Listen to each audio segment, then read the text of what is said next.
विद्या वो प्रकाश है जो अंधकार को मिटा दे। विद्या वो प्रकाश है जो अंधकार को मिटा दे और संघर्ष में भी राह दिखा दे। नमस्कार, इस्तकबाल, बहुत बहुत स्वागत करती हूँ मैं पूजा शाह आप तमाम सुधी दर्शकों का आपके अपने बेहद ही पसंदीदा कार्यक्रम Bihar Bihan morning live show में। A very good morning to all the lovely viewers of DD Bihar. जी हाँ दर्शकों, हर रोज़ हर सुबह हम कहीं ना कहीं अपने जीवन में उन्नति के लिए एक कदम आगे अग्रसर होते हैं, लेकिन संघर्ष भी लगा ही होता है। आज मैंने बात की है विद्या की, और किस तरीके से हम जब विद्या प्राप्त कर लेते हैं तो हम हर संघर्ष से लड़ पाते हैं। क्यों? क्योंकि आज एक नहीं बल्कि दो बेहद ही खास मेहमान हमारे साथ जुड़ेंगे। एक से हम जानेंगे कि किस तरीके से छात्र जीवन में संघर्ष को आसान बनाने की प्रक्रिया आजकल चल रही है एक डीन स्टूडेंट वेलफेयर के द्वारा, और इसके साथ ही साथ बालिकाओं की शिक्षा पर भी हम बातचीत करेंगे। क्या चुनौतियां हैं और उनके क्या समाधान हैं, इन सारी बातों पर चर्चा होगी। लेकिन कार्यक्रम की शुरुआत हम हर रोज़ करते हैं महापुरुषों के ऐसे वचन से जिनको हम आत्मसात करके पूरे दिन पॉजिटिव रहते हैं, और तभी तो संघर्ष से अपने को दो चार कर पाते हैं। तो चलिए आइए देखते हैं हमारा सबसे पहला सेगमेंट, अनमोल वचन।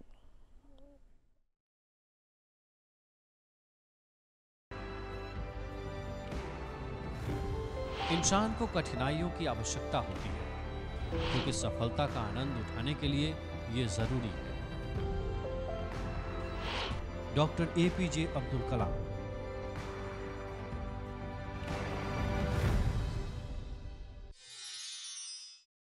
हर एक इंसान के जीवन में वो वक्त आता है जब हम छात्र होते हैं, और उस समय बड़ी ही ज़िंदगी में सुखबुगाहट होती है। ज़िंदगी कई सारी लहरों से ऊपर नीचे होकर गुजरती है, और उस समय ज़रूरत होती है ऐसे इंसान की जो हमें हाथ पकड़ के उन लहरों को पार कराए, यानी कि हमारे पठन पाठन के साथ साथ और भी गतिविधियों में हमारा सहयोग करें। और उसके लिए होते हैं हमारी यूनिवर्सिटी में डीन ऑफ स्टूडेंट वेलफेयर। तो हमारे बीच में आज हैं अनिल कुमार जी, जो कि डीन ऑफ स्टूडेंट वेलफेयर है, और साथ ही साथ एचओडी हैं जियोलॉजिकल डिपार्टमेंट से, पटना यूनिवर्सिटी से। बहुत बहुत स्वागत सर आपका।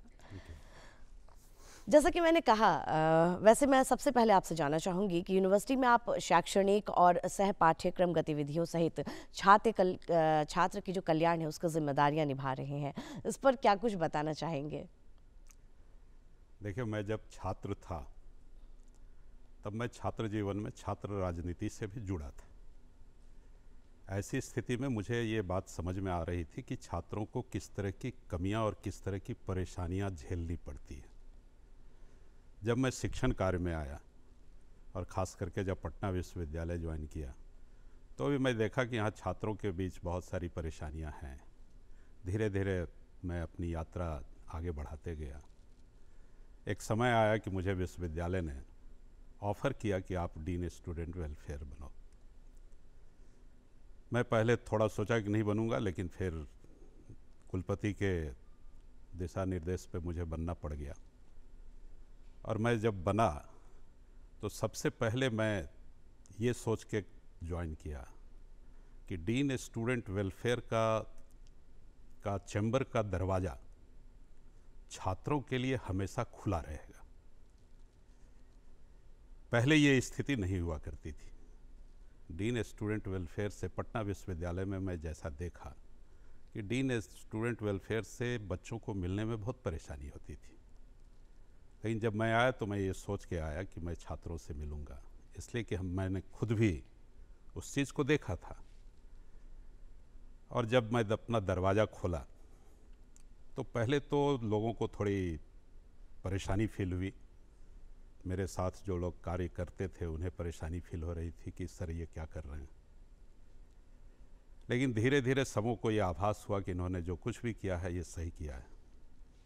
छात्र मेरे पास आते थे, हुजूम में आते थे, और मैं सबको सामने बैठ के बात सबका सुनता था। पहले पूरी बात उनकी सुन लेने के बाद फिर मैं उनको अपना एडवाइस देता था।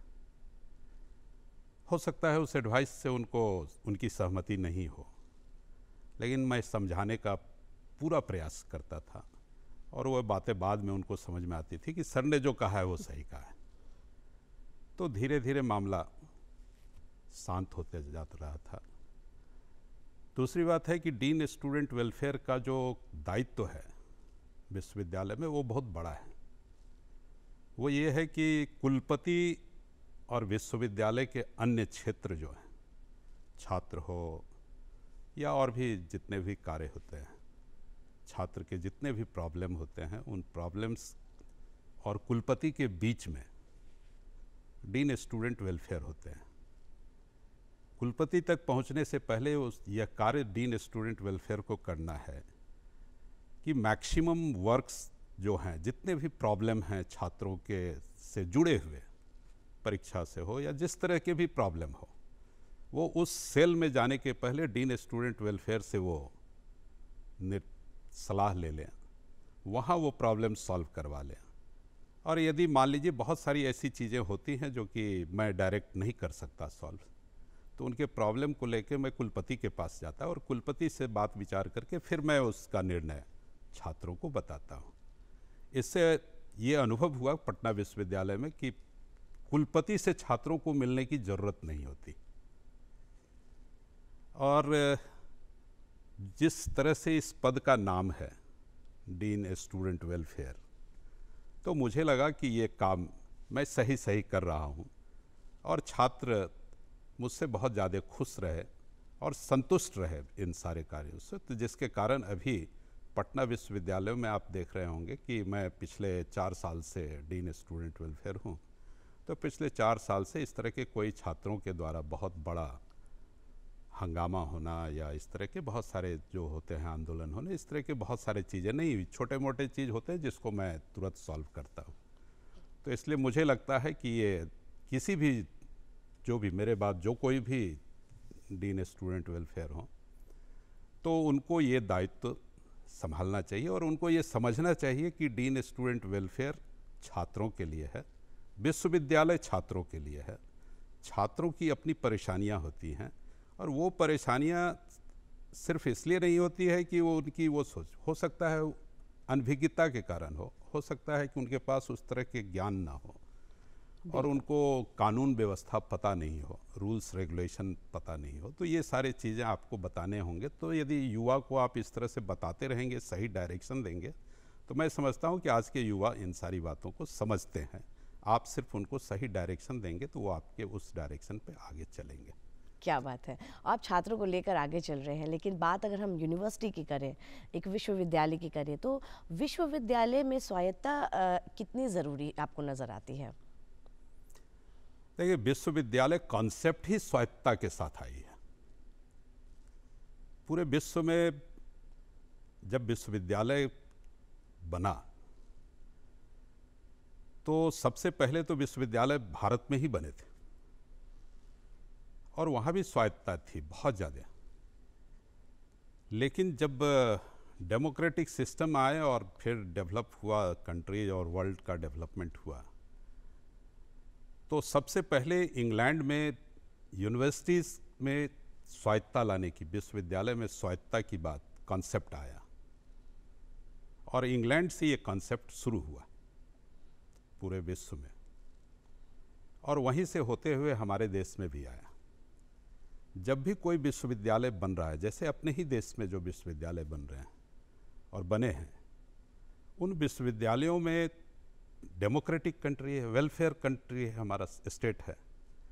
तो ऐसी स्थिति में विश्वविद्यालय के अंदर पूरी सिस्टम डेवलप हुई डेमोक्रेटिक, और उसमें senate, syndicate, academic council, sports board, सारे, जिस तरह से आप किसी डेमोक्रेटिक स्टेट में आप गवर्नमेंट को देखते हो, तो गवर्नमेंट में कैबिनेट होते हैं, विधानसभा होते हैं, असेंबली होते हैं, लाइक दैट यहाँ पे उस तरह के सीनेट हैं, सिंडिकेट हैं और डिफरेंट काउंसिल्स हैं।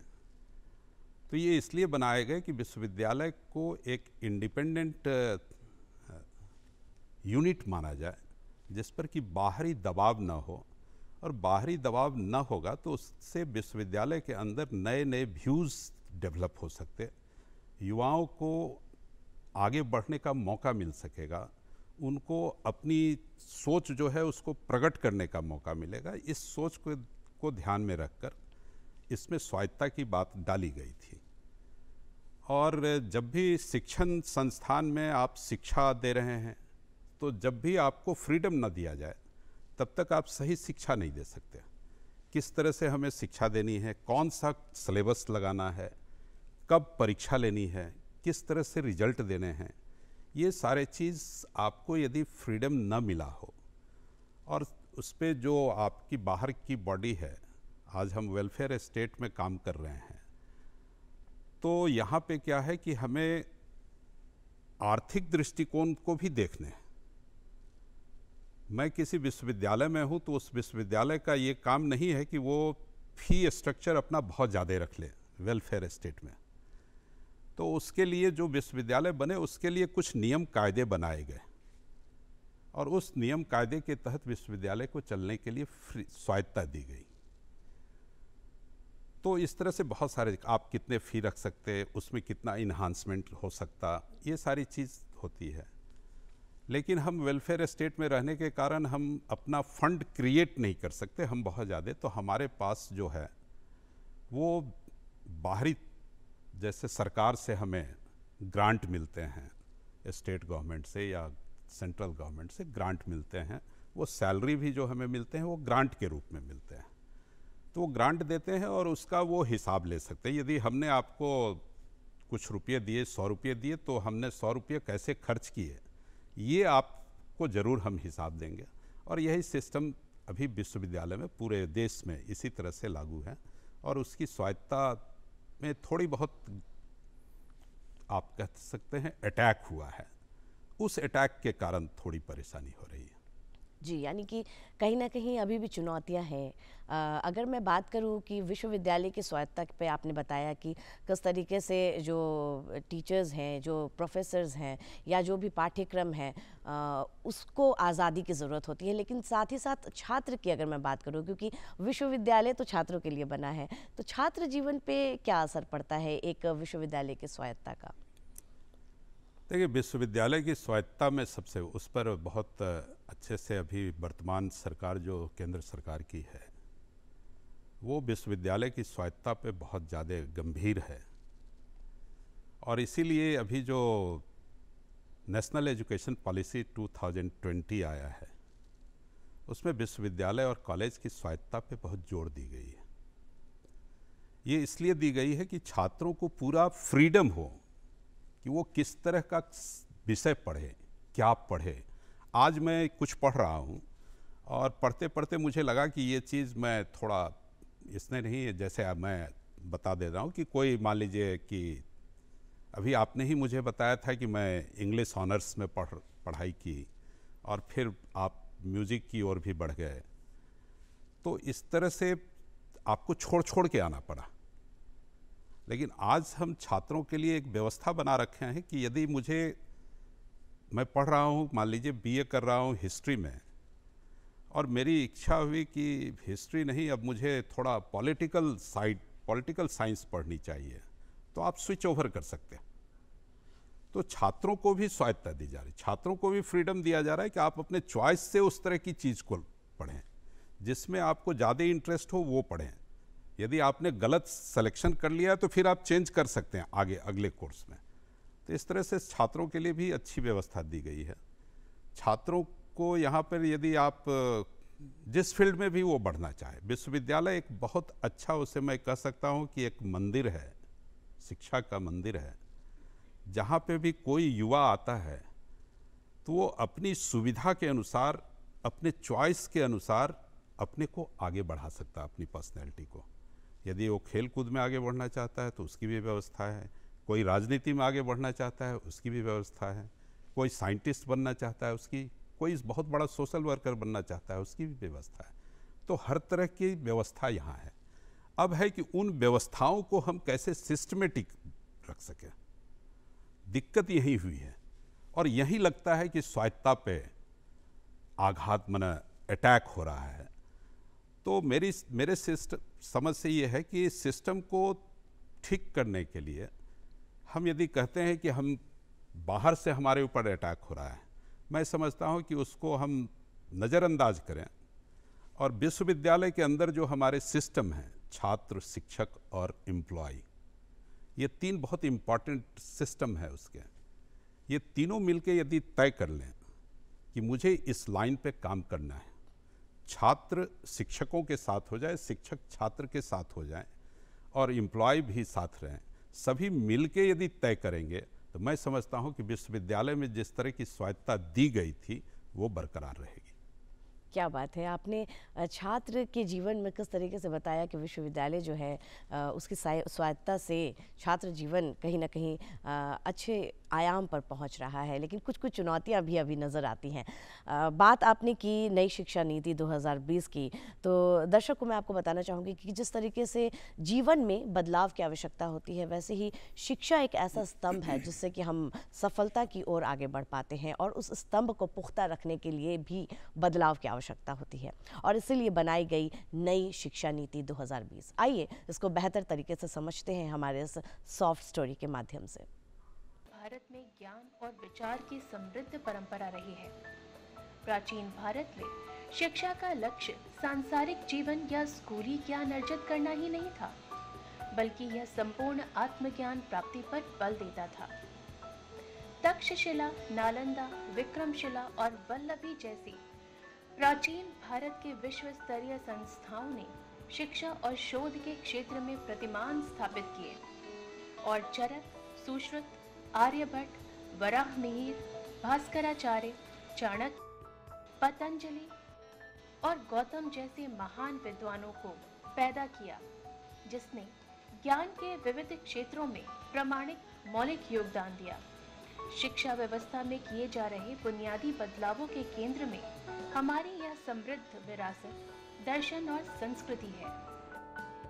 इसी को ध्यान में रखकर हमारी नरेंद्र मोदी सरकार ने नई राष्ट्रीय शिक्षा नीति को 29 जुलाई 2020 को मंजूरी प्रदान की, जो महान अंतरिक्ष वैज्ञानिक के कस्तूरी रंगन की अध्यक्षता वाली समिति की रिपोर्ट पर आधारित है। In India, we have embarked on a holistic and comprehensive journey.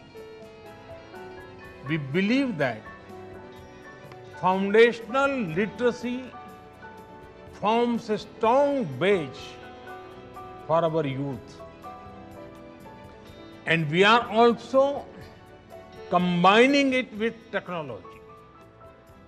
For this, we have started the National Initiative for Proficiency in Reading with Understanding and Numeracy, और निपुण भारत इनिशिएटिव। नई राष्ट्रीय शिक्षा नीति प्रत्येक व्यक्ति में निहित रचनात्मक क्षमताओं के विकल्प पर विशेष जोर देती है। यह नीति इस सिद्धांत पर आधारित है कि शिक्षा से न केवल साक्षरता और संख्यात्मक ज्ञान मिले, बल्कि उच्चतर स्तर की तार्किक और समस्या समाधान संबंधी संज्ञानात्मक क्षमताओं का भी विकास हो। साथ ही इससे छात्रों के नैतिक, सामाजिक और भावनात्मक मूल्य का भी विकास हो। नई शिक्षा नीति का लक्ष्य एक ऐसी शिक्षा व्यवस्था विकसित करना है जिसमें किसी भी सामाजिक और आर्थिक पृष्ठभूमि के शिक्षार्थियों को समान रूप से सर्वोच्च गुणवत्ता की शिक्षा उपलब्ध हो सके। नई शिक्षा नीति के मूलभूत सिद्धांत इस तरह हैं: हर एक बच्चे में विशिष्ट क्षमताओं की पहचान और उसका विकास करना, बुनियादी साक्षरता और संख्यात्मक ज्ञान पर बल देना, जिससे प्रत्येक बच्चा कक्षा 3 तक इसे सीख ले। बच्चों में उसके लिंग, जाति, स्थान, धर्म या आर्थिक आधार पर किसी तरह का भेदभाव नहीं करना। यह शिक्षा प्रणाली रटंत पद्धति के स्थान पर अवधारणात्मक समझ विकसित करने पर जोर देती है। नई शिक्षा नीति 2020 भारतीय शिक्षा प्रणाली में एक महत्वपूर्ण परिवर्तन लेकर आई है, जिसकी प्रमुख विशेषता इस तरह है। इस नीति में 5वीं कक्षा तक मातृभाषा को ही शिक्षा का माध्यम बनाया गया है।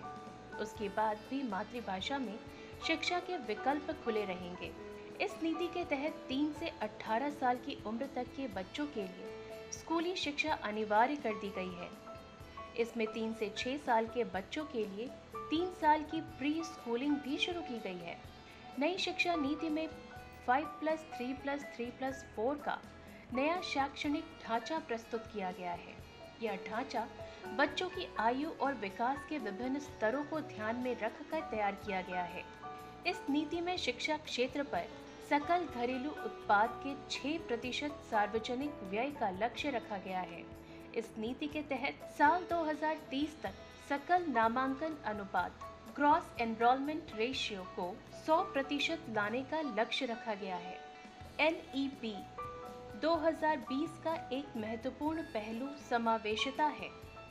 इसमें विशेष रूप से अनुसूचित जाति, अनुसूचित जनजाति और अन्य कमजोर वर्गों के छात्रों के लिए विशेष प्रावधान किए गए हैं।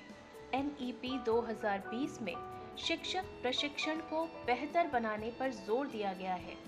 प्रशिक्षित शिक्षकों की उपलब्धता से शिक्षा की गुणवत्ता में सुधार होगा। नई शिक्षा नीति 2020 भारतीय शिक्षा प्रणाली के लिए एक क्रांतिकारी कदम है।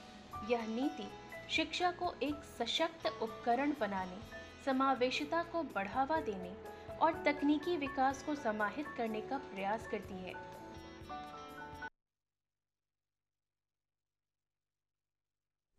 जी हाँ दर्शकों, तो हमने देखा किस तरीके से छात्र कल्याण के ऊपर कार्य कर रही है सरकार भी, और हम सभी मिलकर नई शिक्षा नीति 2020 को सफल बना रहे हैं। और इसी क्रम में हमारे साथ आज बेहद ही खास मेहमान जुड़े हुए हैं, अनिल कुमार जो कि HOD हैं जियोलॉजिकल डिपार्टमेंट से और DSW भी हैं पटना यूनिवर्सिटी से। आप बता रहे थे कि किस तरीके से जो विश्वविद्यालय की स्वायत्ता है वो छात्र जीवन पर भी बेहतर प्रभाव डालती है। लेकिन बातचीत के क्रम में आपने शुरुआत में एक बात कही कि डीन ऑफ स्टूडेंट वेलफेयर आप हैं, और आपके लिए, बच्चों के लिए, छात्रों के लिए जो दरवाजे हैं ना आपके, वो हमेशा खुले हैं। तो आपकी जिम्मेदारियों की अगर मैं बात करूं या फिर छात्रों के विषय में बात करूं कि जो दरवाजे खुले हैं तो वो कौन कौन सी परेशानियां लेकर आपके दरवाजे तक आ सकते हैं या फिर आते हैं? देखिए, हमने तो पहले ही कहा कि दरवाज़ा खुला मीन्स कि छात्रों, विश्वविद्यालय छात्रों का है, और छात्र नहीं होंगे तो विश्वविद्यालय नहीं होगा। तो छात्रों के जो कुछ भी समस्याएं या उनकी जो कुछ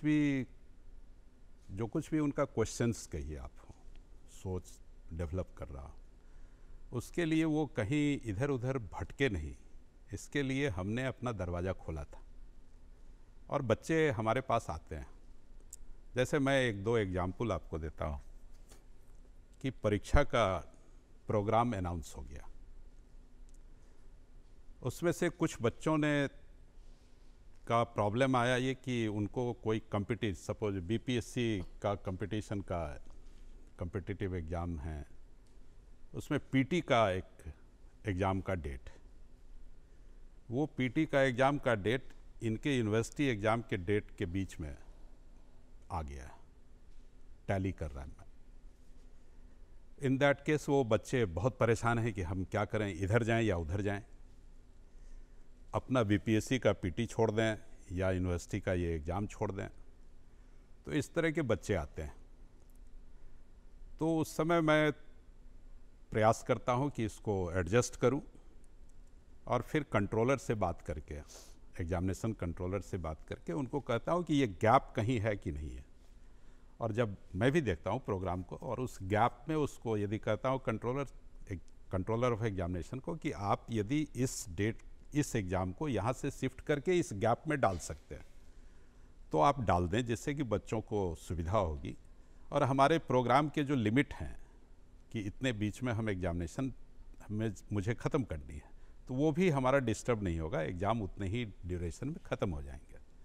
तो इस तरह की व्यवस्था को हम इम्प्लीमेंट करवाया वहाँ, और बच्चों को इस तरह की परेशानी से हमने दूर करवाया। एक तो इस तरह के हुए। दूसरी परेशानी होती क्या कि सपोज कीजिए हमारे बच्चे स्पोर्ट्समैन, वो किसी जगह खेलने जाना चाहते हैं और उनको भेजने के लिए वो प्रयास कर रहे हैं कि मुझे भेजा जाए इंटर यूनिवर्सिटी खेल में या ईस्ट जोन इंटर यूनिवर्सिटी खेल में या नेशनल गेम में भेजा जाए। उसका एक एग्जाम्पल मैं आपको देता हूँ कि एक पटना यूनिवर्सिटी में एक स्टूडेंट था, वो कराटे का बहुत अच्छा प्लेयर था, और हमारे यहाँ ये सिस्टम था कि कराटे, हमारे यहाँ स्पोर्ट्स का एक लिस्ट है कि कौन कौन से खेल इस विश्वविद्यालय में खेले जाएंगे, और इस विश्वविद्यालय से किस खेल के खिलाड़ी को बाहर किसी कंपटीशन में भेजा जा सकता है।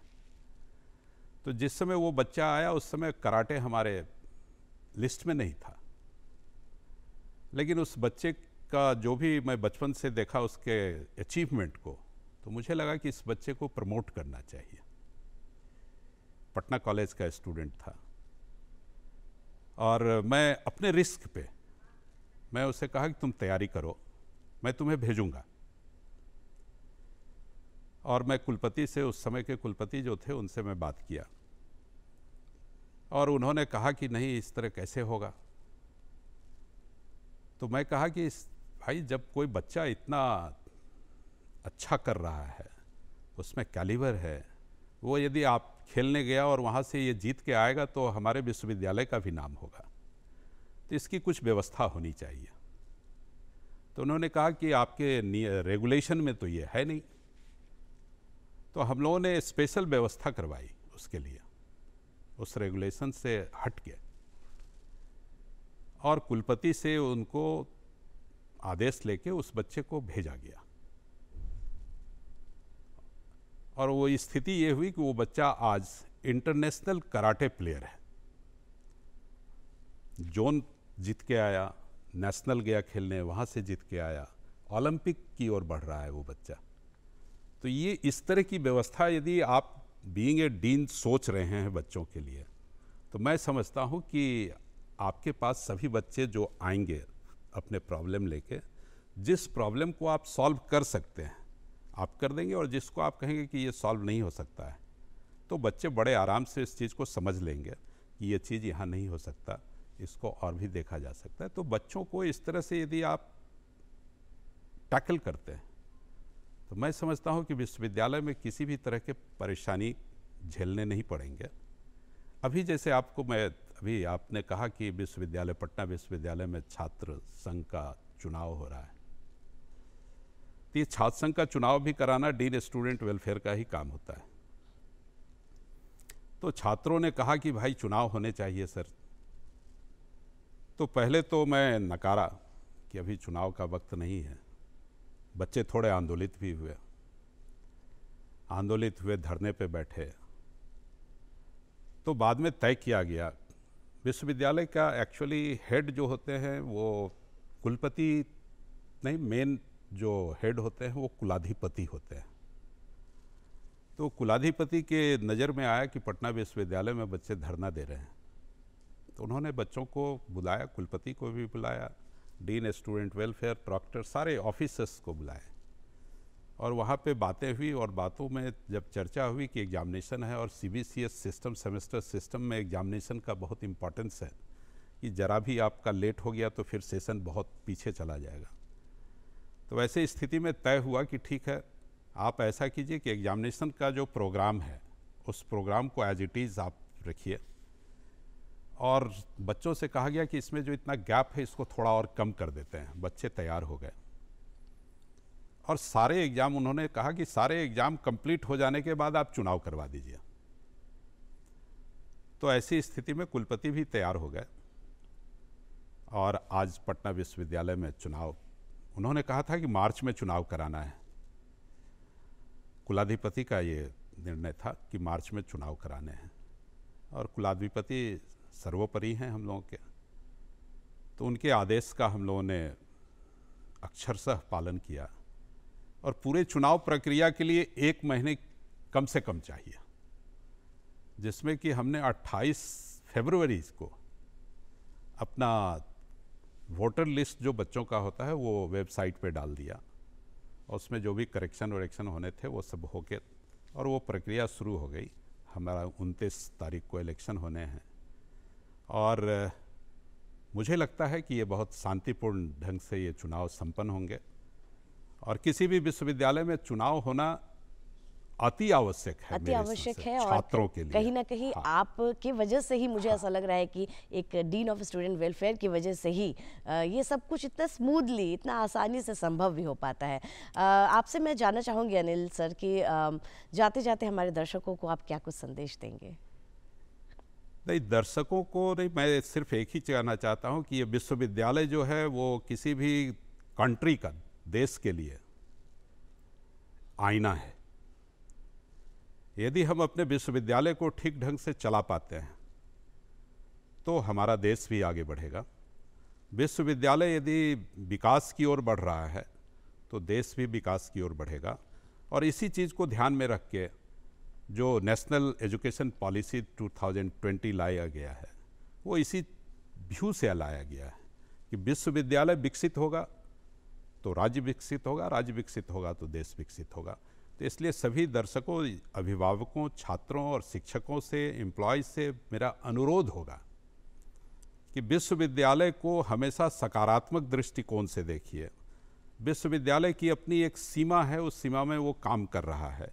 सबों को उसमें सहयोग करना चाहिए, सरकार हो या विश्वविद्यालय हो, हर कोई यदि सहयोग करता है, यदि हमें ग्रांट पूरी अच्छी तरह से सरकार के तरफ से आ जाते हैं तो मैं समझता हूं कि विश्वविद्यालय सही ढंग से काम करेगा। और इसमें शिक्षकों और छात्रों का बहुत बड़ा दायित्व है समाज को आगे बढ़ाने के लिए। समाज को यदि कोई डायरेक्शन देना है तो वो विश्वविद्यालय से ही जाएगा। इसलिए हम सबों को विश्वविद्यालय को सही डायरेक्शन पे ले जाना चाहिए स्वायत्तता के साथ। हमारे साथ में जुड़ने वाली हैं एक बेहद ही ख़ास मेहमान, लेकिन उनसे आपको रूबरू कराने से पहले मैं आपको ज़रूर एक बात बताना चाहूँगी दर्शकों की।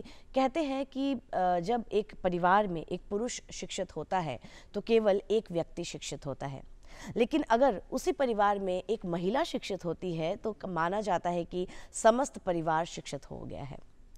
ऐसा क्यों है और एक बालिका की शिक्षा की आवश्यकता इतनी अधिक क्यों है? इनमें क्या क्या चुनौतियां आती हैं, इनके क्या कुछ समाधान हैं, इन सारी विषयों को अच्छे से समझेंगे, बातचीत करेंगे हमारे बेहद ही ख़ास मेहमान से। लेकिन उससे पहले इसी विषय पर आइए देखते हैं हमारी ये सॉफ्ट स्टोरी।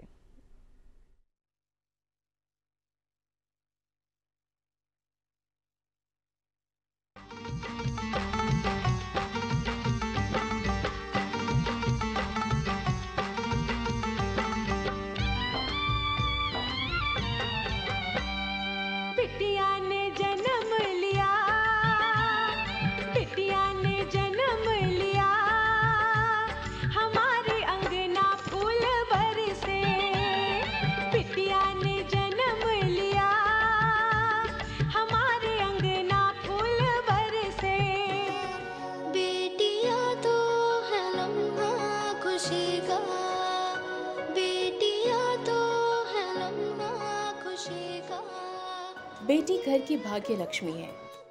वे सृजन करता है, वे पालन करता भी है। वे ममता की आंचल हैं जिसके छांव में पलकर बच्चे बड़े होते हैं और परिवार का निर्माण होता है। इसलिए बेटी का शिक्षित होना बहुत ही जरूरी है। एक बेटी जब पढ़ती है तो पूरा परिवार शिक्षित होता है, समाज शिक्षित होता है और पूरा देश तरक्की के मार्ग पर अग्रसर होता है। लेकिन हमारी बेटियों के शिक्षा का स्तर आज भी बहुत कम है।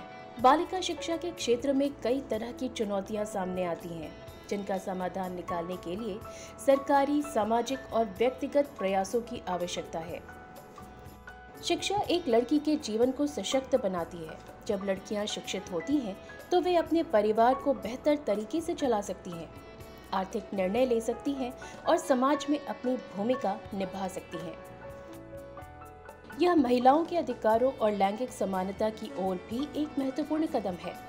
भारत जैसे देशों में बालिका शिक्षा को लेकर कई पारंपरिक और सांस्कृतिक अड़चनें हैं। बहुत से समुदायों में यह धारणा है कि लड़कियों को घर के कामों में मदद करनी चाहिए और उनका शिक्षा प्राप्त करना उतना आवश्यक नहीं है। कई परिवारों के पास इतने संसाधन नहीं होते कि वे अपनी बेटियों को स्कूल भेज सकें। गरीबी, परिवार के मुखिया का अस्वस्थ होना या घर में अन्य आर्थिक संकटों के कारण लड़कियों को शिक्षा प्राप्त करने के मौके नहीं मिलते। इसके परिणाम स्वरूप वे शिक्षा के अधिकार से वंचित रह जाती हैं। एक और बड़ी चुनौती बाल विवाह है।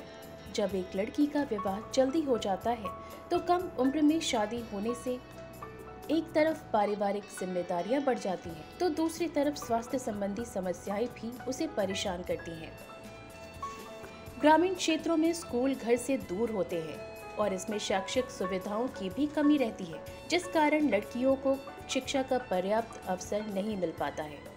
आज समाज में लड़कियों की सुरक्षा भी एक महत्वपूर्ण चिंता का विषय है। स्कूल जाने के रास्ते में लड़कियां शारीरिक और मानसिक उत्पीड़न का शिकार होती हैं, खासकर ग्रामीण और आदिवासी इलाकों में। इस कारण वहां लड़कियों की पढ़ाई बीच में ही छूट जाती है। इतनी परेशानियों के बावजूद अगर हम बालिका शिक्षा पर ध्यान दें और इसका उचित समाधान करें तो हमारी बेटियां पढ़ सकती हैं। बालिका शिक्षा के प्रति जागरूकता फैलाना जरूरी है। समाज के हर वर्ग को यह समझना होगा कि लड़कियों की शिक्षा से पूरे समाज का विकास होता है। यह भी जरूरी है कि समाज में पुरानी सांस्कृतिक धारणाओं का अंत किया जाए और लड़कियों की शिक्षा के अधिकार को महत्व दिया जाए। सरकारी योजनाएं जैसे बेटी बचाओ बेटी पढ़ाओ के माध्यम से गरीब परिवारों को वित्तीय सहायता दी जा रही है। इसके अलावा विद्यालयों में मुफ्त शिक्षा, छात्रवृत्तियां और शिक्षा से संबंधित अन्य वित्तीय सहायता योजनाओं को उचित ढंग से लागू किए जाने की जरूरत है। बाल विवाह पर कड़ी रोक लगाने के लिए कड़े कानून और जागरूकता अभियान जरूरी है। लड़कियों को मासिक धर्म जैसी शारीरिक समस्याओं से निपटने में सहायता देने के लिए स्कूलों में स्वच्छता और स्वास्थ्य सुविधाओं का निर्माण करना आवश्यक है। प्राथमिक शिक्षा की सुविधाओं को हर गांव और क्षेत्र में उपलब्ध कराने की जरूरत है। लड़कियों की सुरक्षा सुनिश्चित करने के लिए स्कूलों में सुरक्षा के बेहतर इंतजाम किए जाने चाहिए। स्कूलों में सुरक्षा गार्ड और महिला शिक्षकों की संख्या बढ़ाई जानी चाहिए। बालिका शिक्षा के लिए सरकार, समाज और परिवारों को मिलकर काम करना होगा। यदि हम मिलकर इन समस्याओं को हल करने की दिशा में काम करें तो लड़कियों को शिक्षा का समान अधिकार मिल सकता है और वे समाज में सकारात्मक बदलाव ला सकती हैं।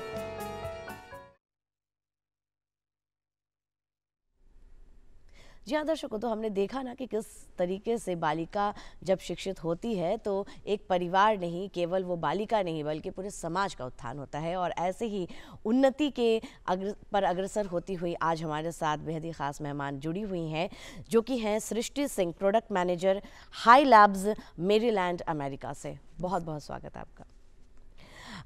मैंने तो आपके इंट्रोडक्शन में ही कहा कि उन्नति को अग्रसर हैं आप, और आप एक महिला हैं। एक वक्त रहा होगा जब आप एक बालिका रही होंगी और आपने भी शिक्षा प्राप्त की। सबसे पहले आपसे यही जानना चाहूँगी कि बालिका की शिक्षा आखिर इतने ज़रूरी क्यों? हम 21वीं सदी में भी होकर ये बात कर रहे हैं, तो आई थिंक ये हमें ये पता है कि बालिका शिक्षा इसलिए इतनी ज़्यादा इम्पॉर्टेंट है क्योंकि जब हम एक बालिका को पढ़ाते हैं तो हम न सिर्फ उसे पढ़ा रहे हैं बट उसकी आने वाली पीढ़ी को भी पढ़ा रहे हैं। जब एक लड़का शिक्षित होता है तो बस एक मनुष्य शिक्षित होता है, बट जब एक लड़की पढ़ती है तो न सिर्फ वो पढ़ती है बट उसका परिवार, उसके आने वाली पीढ़ी भी शिक्षित होती है। तो हम जब बालिका एजुकेशन के बारे में बात करते हैं तो हम इस बात पे बहुत ज़्यादा स्ट्रेस दें कि 21st सेंचुरी में होते हुए भी और हमारे कॉन्स्टिट्यूशन में भी ये लिखा गया है कि हर एक मनुष्य को शिक्षा का अधिकार है, चाहे वो लड़का हो, लड़की हो, किसी भी उम्र का हो, किसी भी जेंडर का हो।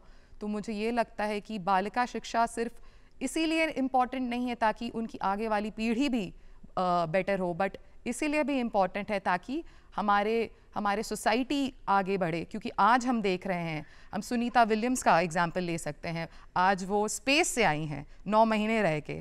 तो हम ये देख सकते हैं कि आज इस 21st सेंचुरी में लड़कियां ना सिर्फ एस्ट्रोनॉट बन रखी हैं बट देश को भी, बहुत सारे देश में भी वो प्राइम मिनिस्टर और प्रेसिडेंट का पद रखी हैं। तो बालिका शिक्षा इसलिए बहुत इम्पॉर्टेंट है कि पूरे सोसाइटी का उद्धार हो। इस कारण से बिल्कुल सही बात आपने कही। हमारे खुद के देश में तो हमारी प्रेसिडेंट भी एक महिला है, और बालिका शिक्षा जब शिक्षित होती है बालिका तो पूरा समस्त परिवार, समस्त समाज कहीं ना कहीं उन्नति की ओर अग्रसर हो जाता है।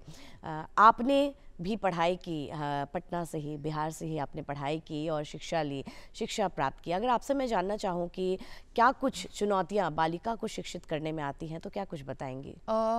मैं अपना एग्जाम्पल लेके बताना चाहूँगी कि मैंने बिहार से पढ़ाई की है। मेरी माँ एक प्रोफेसर है। सबसे पहले जब एक बालिका जन्म लेती है तो उनके पेरेंट्स, जो उनके माता पिता हैं, वो सबसे पहले शिक्षक होते हैं। मेरी माँ ने मुझे बचपन से ही ये सिखाया है कि मैं एक लड़के से कम नहीं हूँ, जो एक लड़का कर सकता है मैं वो कर सकती हूँ। तो मैं ये बोलना चाहूँगी कि जब एक लड़की घर से बाहर कदम रखती है तो उसकी सेफ्टी, उसकी सिक्योरिटी, ये सारी चीज़ें सबसे इम्पॉर्टेंट होती हैं और इस कारण से पेरेंट्स संकोच करते हैं उन्हें भेजने के लिए। मैंने न सिर्फ यहाँ से पढ़ाई की, मैंने विदेश से भी पढ़ाई की और मैं वहाँ काम भी कर रही हूँ, बट बिकॉज़ मेरी माँ एक शिक्षित महिला है और वो जानती है कि एजुकेशन का क्या इम्पोर्टेंस है, इसलिए उन्होंने मुझे बचपन से ये सिखाया है कि मैं एक लड़के से कम नहीं हूँ और आज तक कभी भी एक बेटा और बेटी में भेदभाव नहीं किया है। मेरी एक छोटी बहन है, हम बस 2 बेटियां हैं, तो आज तक बचपन से लेके आज तक ना मेरे माता ना पिता ने मुझे ये आज तक भी एहसास होने दिया कि मैं एक बेटी हूँ और एक बेटा नहीं हूँ। और ये बचपन से मुझे ये सिखाया गया है कि जो एक लड़का अचीव कर सकता है वो एक लड़की भी अचीव कर सकती है। तो मुझे ये हमेशा से मेरे आत्मविश्वास को बढ़ावा दिया गया है कि अगर मैं सपने देख सकती हूँ तो मैं सपनों को अचीव भी कर सकती हूँ। और मैं सारी बालिकाओं को ये भी बोलना चाहूँगी कि the world always salutes the rising sun. अगर एक लड़की ने ठान लिया है कि अगर वो सपने देखे हैं तो वो सपने को पूरा करने का उनमें वो कॉन्फिडेंस होता है और वो अचीव कर सकती हैं। बिल्कुल, आपने बिल्कुल सही बात कही कि जो भी चुनौतियां आती हैं जब एक लड़की घर से बाहर निकलती है शिक्षित होने के लिए, पढ़ाई करने के लिए, तो कहीं ना कहीं माता पिता का सहयोग बेहद ज़रूरी होता है। लेकिन कई बार ऐसी बातें होती हैं कि जब हम पूरे परिवार के बीच में होते हैं तो केवल माता पिता नहीं, पूरे परिवार के सहयोग की बात आती है। जैसा कि हमने अपने सॉफ्ट स्टोरी के माध्यम से भी देखा कि एक बालिका को पढ़ाने में, शिक्षित करने में माता पिता के साथ साथ पूरे समस्त परिवार का सहयोग होता है, कहीं ना कहीं ज़रूरत होती है। आपको क्या कुछ बताएंगे इस विषय पर? मैं अपने आप को बहुत ही ज़्यादा सौभाग्यवती कंसिडर करूँगी कि मेरे माता पिता ने, मेरे एक्सटेंडेड रिलेटिव्स ने भी मेरा बहुत ज़्यादा साथ दिया है। और बचपन से ही मुझे आज तक कि कभी भी जब मैं पढ़ने गई, जब मैं घर से बाहर मैंने कदम रखा है, मैं ना सिर्फ एक इंजीनियर हूँ बट मैंने बिहार में स्विमिंग कंपटीशन भी जीता, मैं नेशनल्स में भी जा चुकी हूँ और मैं एक कथक और भरतनाट्यम डांसर भी हूँ। तो मैं ये बोलना चाहूँगी कि जब मैं अपने घर से बाहर कदम रखती थी तो मुझे ये बोला जाता था कि बेटा तुमने जो ठान लिया है तुम वो अचीव करके आ सकती हो। तो न सिर्फ मेरे माता पिता ने बट मेरे रिलेटिव्स, मेरे अगल बगल के लोगों ने भी मुझे ये विश्वास दिलाया है कि अगर एक लड़की ठान सकती है तो वो अचीव कर सकती है। तो ये बहुत ही सही बोला आपने कि एक लड़की के पढ़ने में न सिर्फ उसके माता पिता बट उसके अगल बगल वाले लोगों का बहुत बड़ा हाथ होता है। क्योंकि आप ये सोचें, अगर बचपन से ही उन्हें ये सिखाया जाएगा कि उन्हें रसोई में काम करनी है, वो एक लड़के से कम है, वो बाहर जाके उन्हें पढ़ाई लिखाई करके करना क्या है, उन्हें थोड़ी ना अफसर बनना है या इस कंट्री को चलाना है, तो बचपन से ही उन्हें ये लगेगा कि वो एक लड़के से कम है। अगर वो उनके मन में ही ये हो जाएगा तो वो कहाँ से उनमें वो आत्मविश्वास होगा कि वो इस दुनिया में कुछ भी कर सकती हैं। और बचपन से मुझे ये सिखाया गया है कि तुम एक लड़की हो इसलिए तुम ये ज़रूर कर सकती हो। तो मुझे आज तक मैं ये अपने माता पिता और अपने एक्सटेंडेड रिलेटिव्स का आई वुड से थैंक्स बोलना चाहूँगी कि उन्होंने मुझे मेरे अंदर इतना ज़्यादा कॉन्फिडेंस बढ़ाया है कि मैं इस दुनिया में कुछ भी कर सकती हूँ। एग्जैक्टली और आप कर भी रही हैं, दुनिया में आप काम कर रही हैं, भारत से बाहर जाकर भी आप काम कर रही हैं। लेकिन यहाँ बात हमारी और आपकी नहीं हो रही। हम चलिए कहीं ना कहीं खुशकिस्मत हो सकते हैं कि हमारे परिवार वालों ने सहयोग किया हो। लेकिन अगर मैं बात करूँ उन बच्चियों के बारे में, उन बालिकाओं के बारे में जो एक गाँव में रहती हैं और वो केवल घर से स्कूल की दूरी भी तय नहीं कर पा रही हैं, कम उम्र में उनका विवाह हो जा रहा है या बहुत सारी और भी कुरीतियाँ हैं हमारे समाज में, उनको क्या कुछ आप बताना चाहेंगी, उनके परिवार को क्या कुछ कहना चाहेंगी? मैं ये आपने बड़ा सही बोला कि अभी भी भले हम 21वीं सदी में है, 2025 में है, मध्यम वर्ग में हम ये चीज़ उतना ज़्यादा नहीं देखते हैं, बट अगर भी अभी हम गाँव जाएँ तो अभी भी लड़कियों को ये सिखाया जाता है कि वो एक लड़के से कम है, उन्हें उनकी पढ़ाई पे ध्यान नहीं दिया जाता है। माता पिता अपनी ज़िंदगी की जमा पूंजी और उनके भविष्य के लिए ये रखते हैं कि उनकी शादी करानी चाहिए। 18 साल में, उनसे कम उम्र में उनकी शादी करा दी जाती है। तो मैं उन माता पिता को यही बोलूँगी कि वो जितना फ़िक्र उनके शादी के लिए करते हैं और जो जमा पूंजी उनकी शादी के लिए लगाते हैं, वो उन्हें अगर पढ़ाने में लिखा दे, पढ़ाने लिखाने में लगा दे, तो वो अपने पैरों पे खड़ी हो सकती हैं, वो फाइनेंशियली इंडिपेंडेंट, आर्थिक रूप से स्वतंत्र हो सकती हैं। तो और अगर वो एक बेटा और बेटी में फ़र्क नहीं करें, वो अपनी बेटी को एक बेटे के जैसे ट्रीट करें, तो जैसा कहा जाता है कि बेटा आपके बुढ़ापे में आपका सहारा बनेगा, एक बेटी भी आपके बुढ़ापे में आपका सहारा बनेगी, बट आपको उसको एक बेटे की तरह ट्रीट करना पड़ेगा। उन्हें पढ़ाना होगा, उन्हें लिखाना होगा, उनकी शिक्षा पे खर्च करनी होगी, रादर दैन उन्हें उनकी शादी करा देनी चाहिए 18 साल में और उनकी पढ़ाई भी नहीं कंप्लीट हो। एग्जैक्टली कहीं ना कहीं बात घूम फिर के वहीं आ जाती है कि हमारी पढ़ाई जो है वो पूरी होनी चाहिए, महिलाओं या बालिकाओं की जो शिक्षा है वो संपूर्ण रूप से पूर्ण होनी चाहिए। शिक्षा केवल अक्षर ज्ञान की बात नहीं होती है। आपने कहा, आपने भी कथक किया, भरतनाट्यम भी किया, शिक्षा अलग अलग आयामों की होती है, कुछ भी, लेकिन लड़कियों को सीखना ज़रूरी है। ज़रूरी नहीं हर कोई अक्षर ज्ञान ही ले, कोई नृत्य करे, कोई संगीत करे, कोई कुछ और करे। आपने स्विमिंग भी किया। इसी क्षेत्र में अगर मैं आगे बात करूं कि जब हम पढ़ते थे तब समाज की सोच क्या थी, और आज समाज की जो सोच है वो भी कहीं ना कहीं निर्धारित करती है एक बालिका की शिक्षा को। आप क्या कुछ सोचती है इस विषय पर? समाज बहुत बड़ा रोल प्ले करता है एक लड़की की शिक्षा में, बिकॉज़ जब एक लड़की घर से बाहर कदम लगती है तो न सिर्फ उसके माता पिता बट समाज भी बात करता है कि आज वो एक लड़की घर से बाहर निकली है।